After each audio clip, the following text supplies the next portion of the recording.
Good evening. Is it live? Yeah.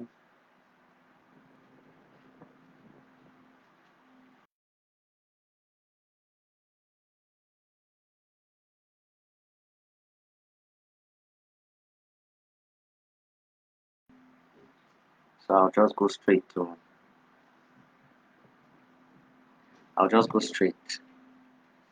Uh, we want to encourage our Nigerian youth to be wearing our traditional attires.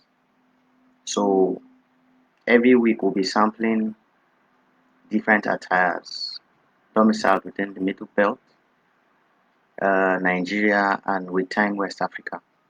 So what I'm wearing is the traditional attire of the Igala people, and they are predominantly domiciled within the triangular uh, a formation of the triangular rivers.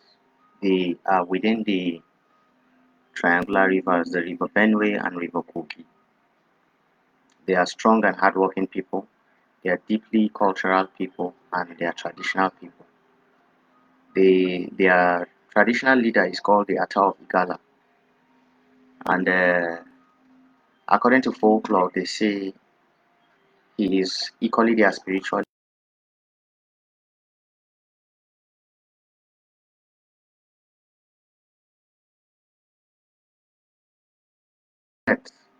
Got stuck on a tree. So he said the tree wanted to embarrass him and he slapped the tree. And the tree is still dry till today. And the tree remains there in Igala land. Okay, today we'll be talking about money and the illusions of money.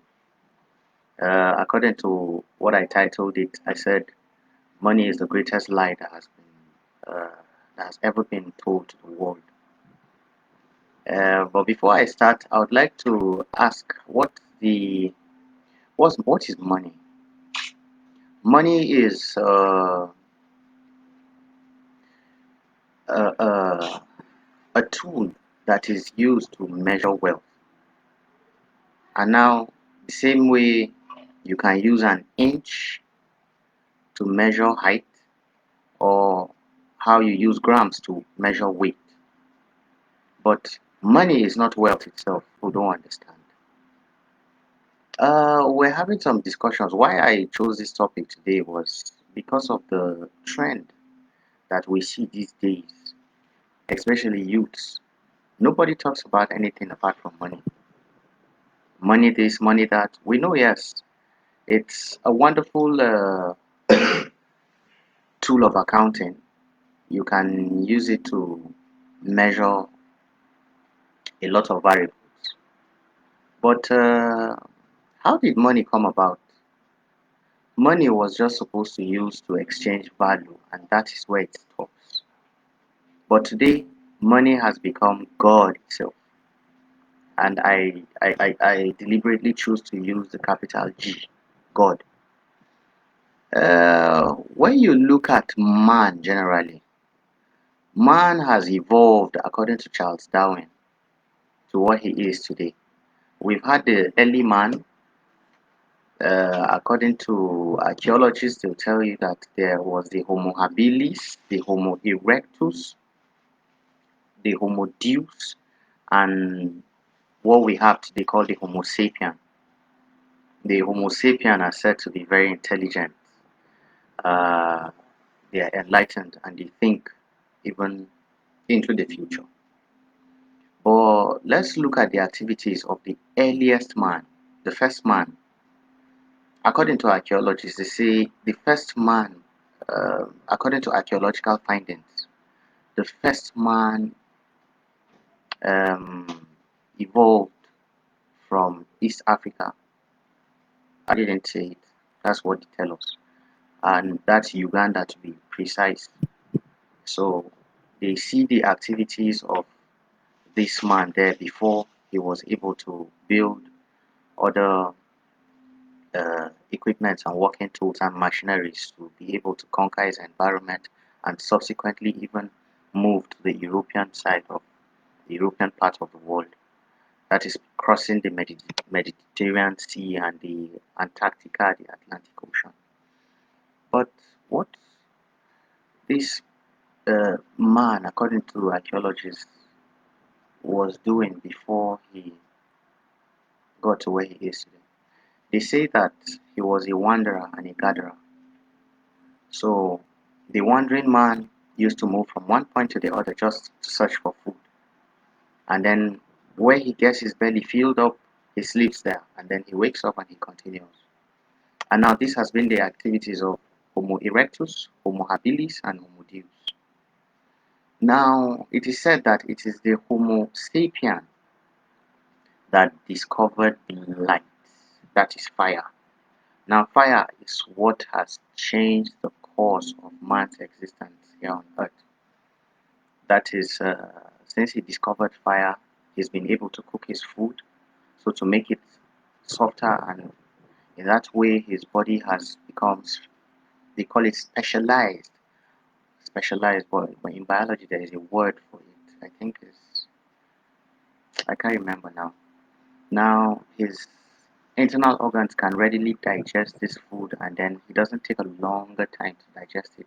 So it has improved his health, and subsequently it has added more years to his life.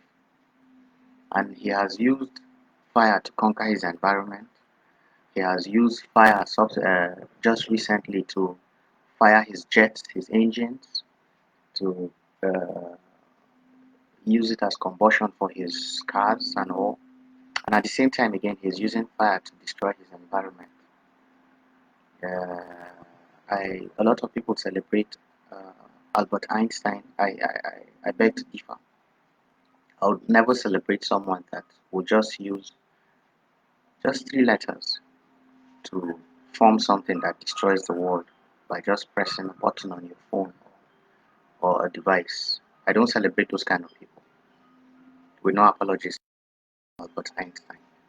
Now, since man discovered fire, he started cooking his food. According to biology, they say he was playing with stones, actually hitting them like this together, rubbing them, and then the spark now dropped on dry grasses, and then that was how it caught fire, and then the animals that were within the environment of the dry grasses were burnt. So when man tasted the meat, because man used to eat raw meat, so when he tasted the meat, he felt that it was sweeter, it was softer, and it was tastier. So each time he wants to eat cooked meat, he will just use those stones and light up fire in an environment, and then it burns everywhere, and then he goes around to pick these burnt animals. But over time, he realized that he was wasting the animals, and just because you're hungry for a particular moment, you light up a whole place, and then eventually the meat gets spoiled. So he decided now to seclude seclude some of these animals, domesticate some of these animals. So now you see the reason why man had to leave the ideology of wandering and gathering to being a sedentary being. So he decided to stay at a particular place at a time with his family.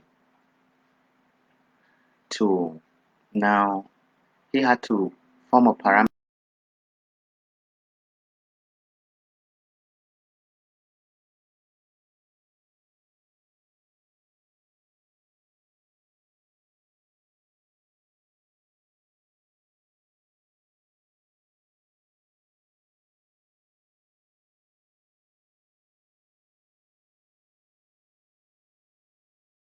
dominating. So he said to himself, why don't I just put it in a either parallel line or whatever kind of line? And that's the idea of farming. So man started farming. So you see, he's sedentary, he's at a particular place, he's farming, and then he has domesticated his animals. Now, let's say for instance that the first man, the this sedentary man was my grandfather, Iyajigbo or Kpokunkwe. And let's say Kpokunkwe could only farm beans, maize, and at worst guinea corn at a particular on his landmass, and then he could house just goats, a handful of chickens, birds, and then maybe a cow. But let's say at the same time, my grandfather Akbokungbe once is tired of eating just guinea corn, maize, and beans. He feels like eating yam, but he doesn't have yam. Now his neighbor, let's call his neighbor Chetubo. His neighbor Chetubo farms yam.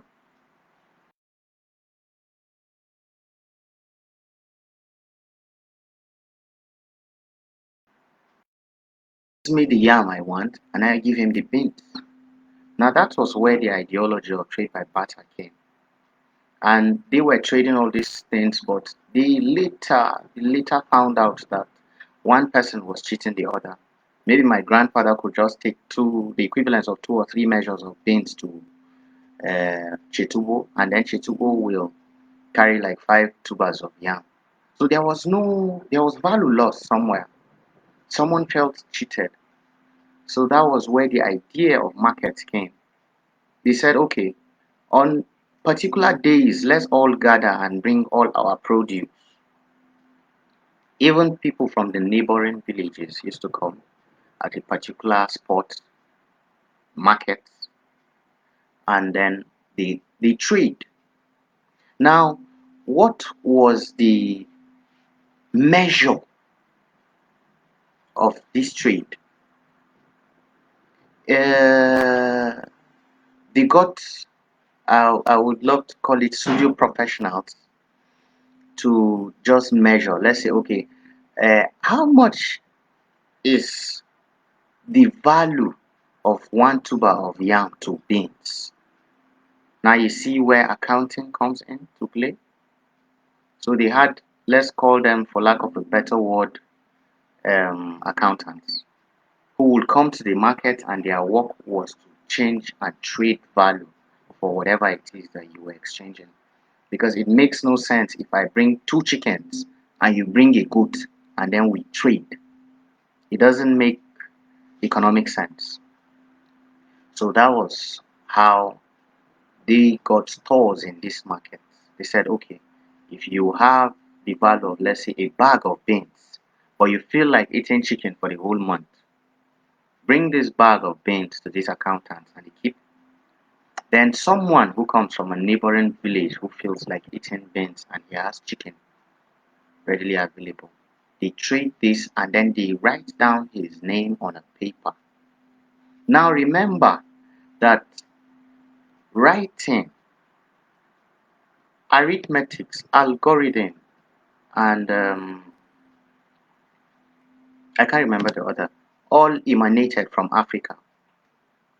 So you will know that all these tools for measurement all emanated from Africa too. And the most important, keeping stock, emanated from Africa. So let's say this accountant he writes down the value of whatever it is on a paper, and each time you come, he ticks it and then he duplicates the two. He has one for himself for the purpose of record, and then you leave with the other.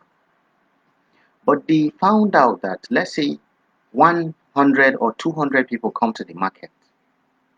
How many of these papers can the accountant keep? And how many can he? And what if the accountant dies? Who takes stock of all these things? Now, this was where the ideology of money came into play. Now, they started using cowries, seashells, just to count. It was a means of counting. They said, okay, let's use these seashells to count so that the cumbersome nature of keeping all these papers to take stock and record will be reduced. So when you come with a cowrie or a seashell, he marks it and says, okay, this cowrie will give you 10 bags, for instance. This cowrie will give you a goat. This particular cowrie will give you. But now they said, why do we have to be walking around with all these cowries? The accountant should just sign on it and it becomes a legal tender anywhere. So each time you come with that legal tender signed by the accountant, you can present it and pick whatever it is you want from the market. Now, do you see the transcent of money? Trade by barter, carries, legal tenders. Now, the challenge was a lot of people were coming from different places and they didn't really understand this concept. So when they come to the markets, they used to find it very hard to trade with this new form of accountancy and ledgering of money. So they said, let's get something uniform, something that can be respected anywhere, just like gold. If I take 1 ounce of gold from Africa and take it to Europe or Asia, the trading value of that ounce of gold is the same thing worldwide. So why don't we create something that can be used to measure? That was when the idea of money or currency came into play.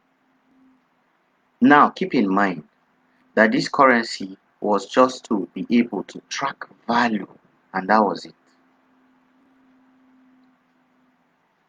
Fast forward till today, we have different currencies for different countries because man decided to put borders around countries, imaginary borders, because man is I love to call him the most foolish of all the animals because he does a lot of foolish things. Man destroys his environment. Man is wicked to his fellow brother. Man is just foolish. You can correct me if I'm wrong. I am, I'm speaking philosophically now. There are philosophical ways of measuring all these things I've said. Now, fast forward to today, man has boundaries. So let's say the Europeans, let's use America. America uses the dollar, and then the Nigerian uses the naira. It's just a tool. It's just a, a, a tool to measure and track value. That is all. That is all. Now, today, you hear things like I listen to the youths. I go through their pages on social media and their status, and you hear people saying things like, uh, if money is not part of the conversation, I don't want to be part of it. If you're not giving me money, just stay out of my lane. Everything is just about money, money, money, money, money, and money. There is no reasonable conversation going on anymore. I saw something on someone's status, so I had time that day, so I decided to engage this young man. I asked him some questions. I told him, I've noticed that you always talk about money and you have no time for friendship or you have no love in your heart. There is nothing apart from money in it. I asked him, okay, if you were given, let's say, 1 billion naira today, what would you do with it? And then he had all these answers, but after measuring all the variables, I asked him, all the things you have mentioned are things that you will use to oppress your fellow man. Even if you're saying you're buying a bigger house, you're buying a yacht, you're buying a jet, you're buying a fast car, a big car, who do you need? What do you need to do with all these things if not to oppress your fellow man? I asked him another question. I said, let's say you were stranded on an island and I gave you 1 billion naira. What would you do with it? And you are the only one on the island. What would you do with it? I asked him if he could eat the money. Then I said, now you see that money is not wealth. Money is just a tool to measure wealth. So, if you were stuck on an island with $1 billion or 1 billion naira, it's as worthless as tissue paper to you because you cannot eat it. So, What will be those things that you will want to do on the island? The first thing is to feed. So you look for food.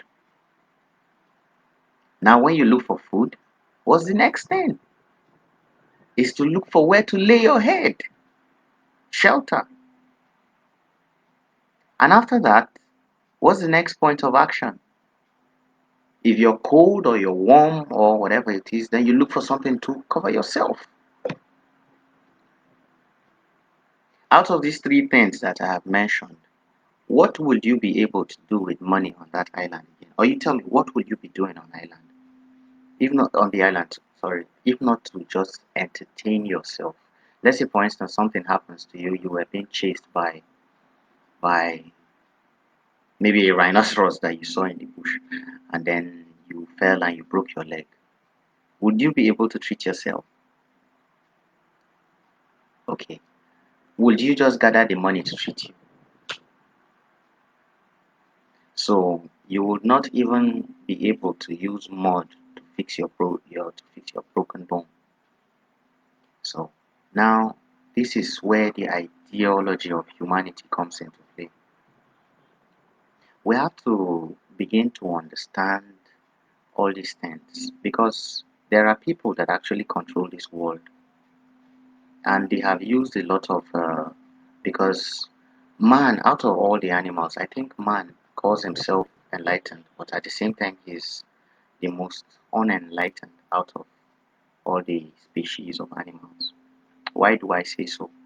Man has what I love to call an imaginary uh, subconscious.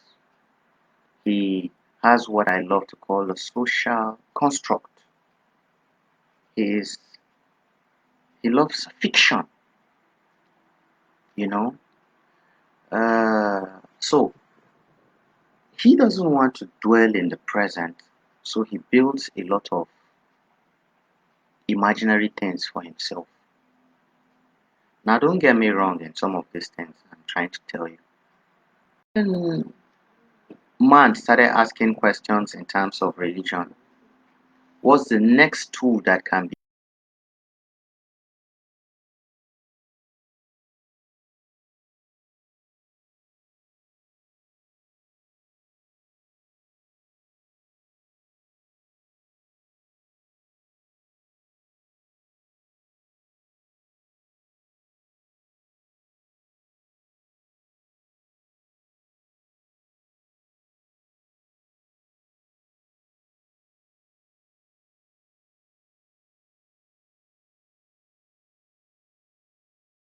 the face of this earth? Pablo Escobar, his government was looking for him at some point and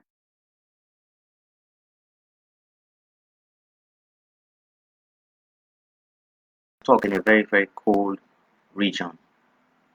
And to warm himself, he had to burn the equivalent of 2 to 3 million US dollars to keep warm. So now, do you see that he burnt money just to keep warm? So I think we're chasing the wrong things. I'm not saying money is not good, but all I'm trying to say is there are a lot of things that we need to, because while we're busy chasing this illusion that man has created, which is money, we we cease to ask the real questions of why we're really here. Now, in some cases,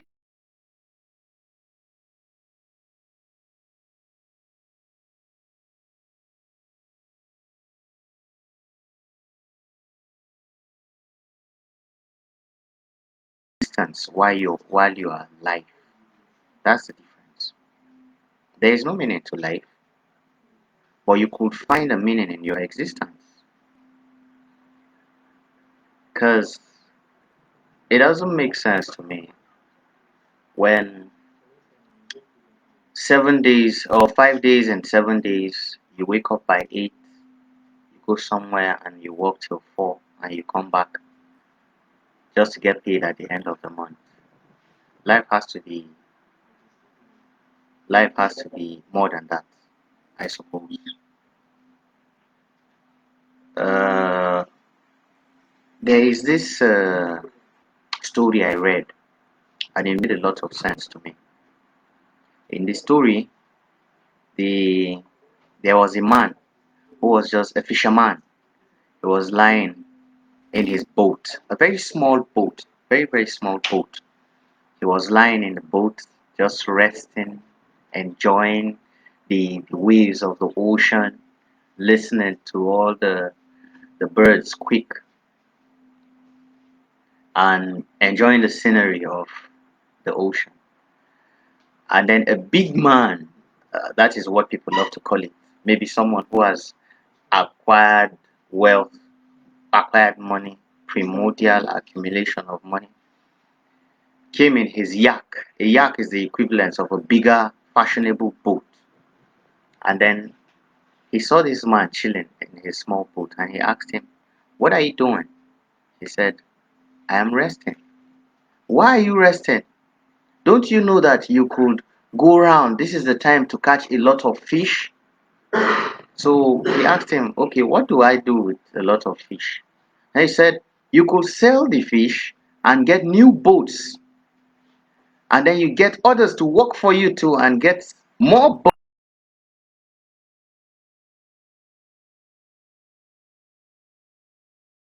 to uh, uh, uh, add up to your fleet around the ocean, and then you move around, you put in a lot of work, you do all this." And then the man kept asking him, "And then what?"